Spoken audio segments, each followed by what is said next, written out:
Dana was actually here earlier and said, he didn't want to take anything away from you. He felt like you were aggressive and you were doing very well, but he also said maybe would have liked to see him let it go just a little bit longer. What do you think? You were in there. I think it was a great stoppage. I felt his body go limp. I wouldn't be throwing. You guys have to understand, I weighed in at 146 pounds when I fought him. Strong, and you could see it. Every blow that he took, he was eating some hammers. And I thought it was a good stoppage because, man, if he was gonna take another 10, 20 hits. When your body goes limp like that, when you cut weight like that and thinking you're gonna go out there and just take my belt from me, that's not the way it works.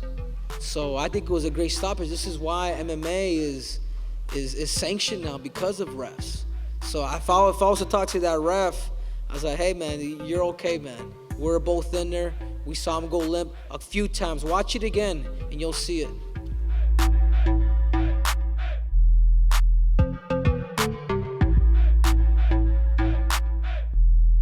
Fair enough. And, controversy in the co-main event as well with Greg Hardy. What did you just think about the ending there and everything that unfolded? So, when somebody comes in to the UFC, especially when they're famous, first thing I always want to know is, can you really fight? Listen, when you're fighting in these smaller shows and you're knocking guys out left and right, it's great. When you get here, it's a whole nother ball game. And whether you look at Hardy or Lipsky, it's a different world when you get here, man. It's a whole different vibe. And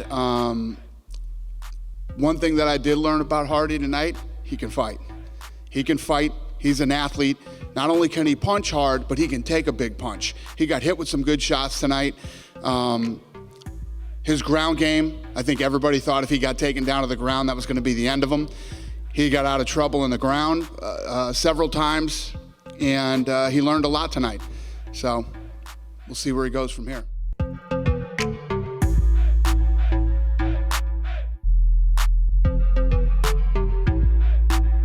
It's weird, right? Like Cormier is the champ because Jon Jones tested positive for something, so they stripped him, and then Cormier became the champ. It's, I think they'll probably fight again, whether they fight again at heavyweight or light heavyweight. Really? Yeah, I think Cormier and Jon Jones. If Cormier wants to, if he wants to keep going. But he says he wants to retire soon. He's 40, Yeah. He still looks good, though. He looks great, especially at heavyweight. Yeah, at heavyweight, he doesn't have to cut weight. He's got so much strength and just so agile. He's such an unbelievable wrestler, too. I mean, his wrestling skill, his skill level and understanding of wrestling is so high. It's so above.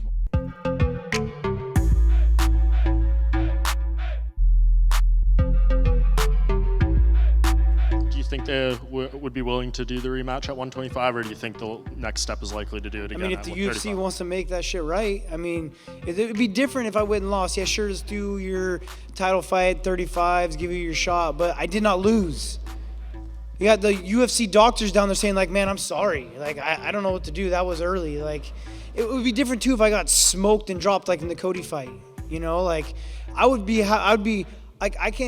even accept that victory from, like, as Henry Cejudo. Yeah, of course, whatever, he's gonna be happy. He got the belt, he won, he's the state champion. But how could you be happy with that victory? That wasn't a victory.